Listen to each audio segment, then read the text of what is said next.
Base aérienne 101 de Yaoundé ce 27 janvier 2025. C'est la grande effervescence à l'occasion de la 72e édition de la Journée internationale des douanes.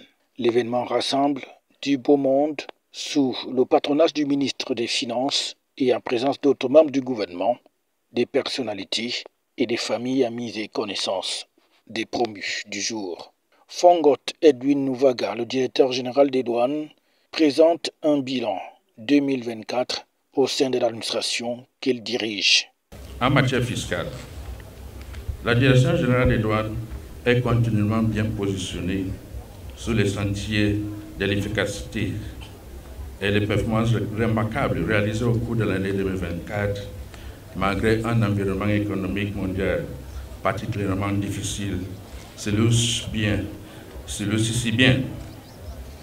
En effet, l'année écoulée a été marquée par des défis majeurs, tant au niveau national, tant au niveau international que national.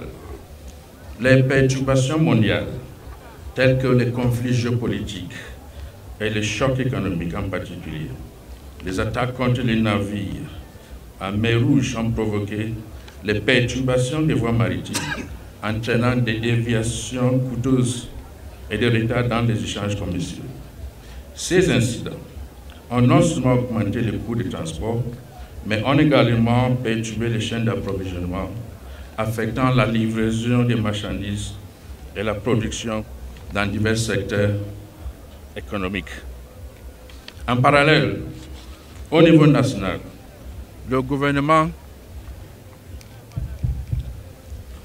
a poursuivi son engagement fort appréciable de soutenir et d'accompagner l'activité économique et sociale par l'octroi de diverses facilités douanières et économiques.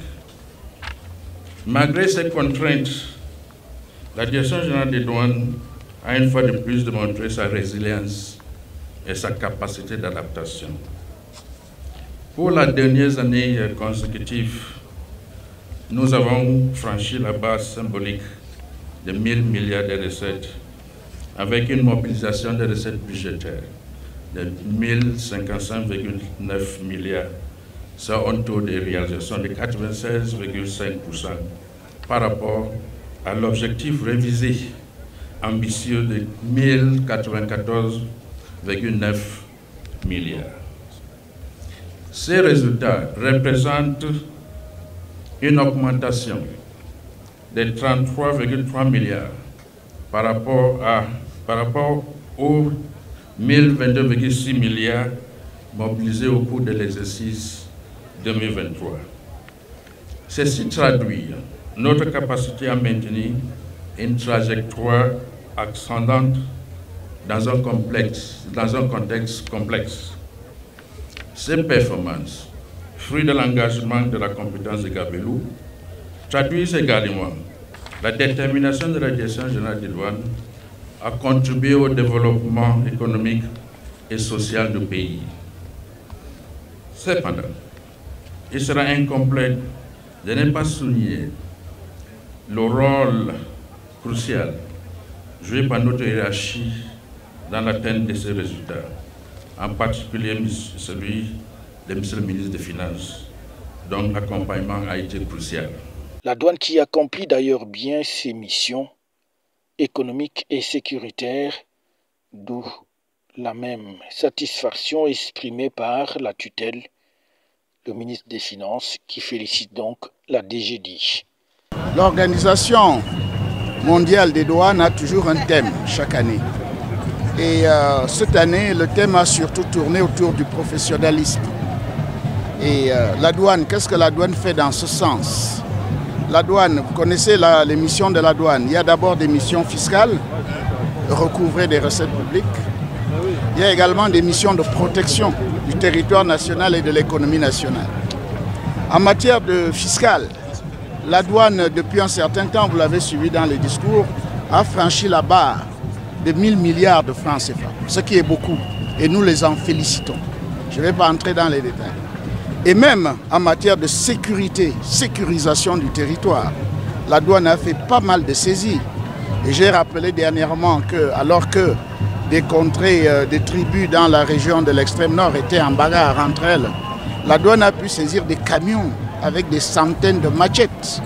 Et on peut deviner à quoi auraient dû servir ces machettes. Grâce à la douane, on a mis fin à ça. Maintenant, en matière de sécurité de l'économie, la douane fait beaucoup de saisies. Des médicaments interdits, des psychotropes, c'est-à-dire la drogue, etc., etc. En ce qui concerne le ministre des Finances, nous sommes particulièrement satisfaits du rendement de l'administration des douanes.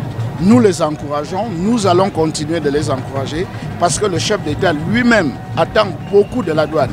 Il faut peut-être rappeler que le président de la République a pris la décision de faire en sorte que la douane fasse partie entièrement de la communauté de la défense et de la sécurité dans le pays. Ça veut dire que le président de la République a reconnu le rôle important de la douane et nous, en tant que celui qui exécute les instructions du président de la République, nous allons œuvrer dans ce sens, donner de plus en plus de moyens à l'administration des douanes pour qu'elle puisse atteindre ces résultats.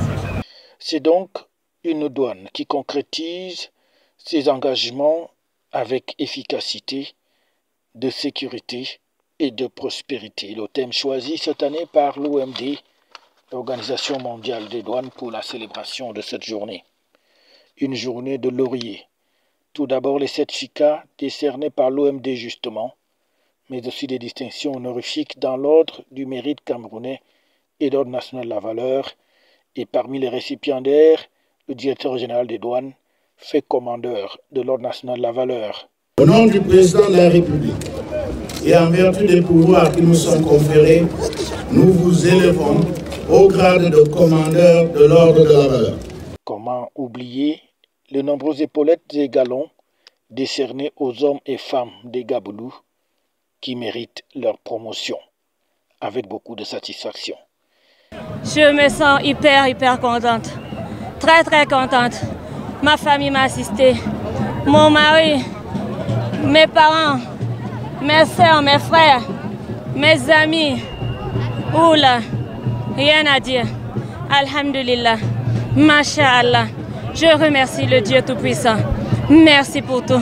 Je remercie Dieu. Aïe, alhamdulillah.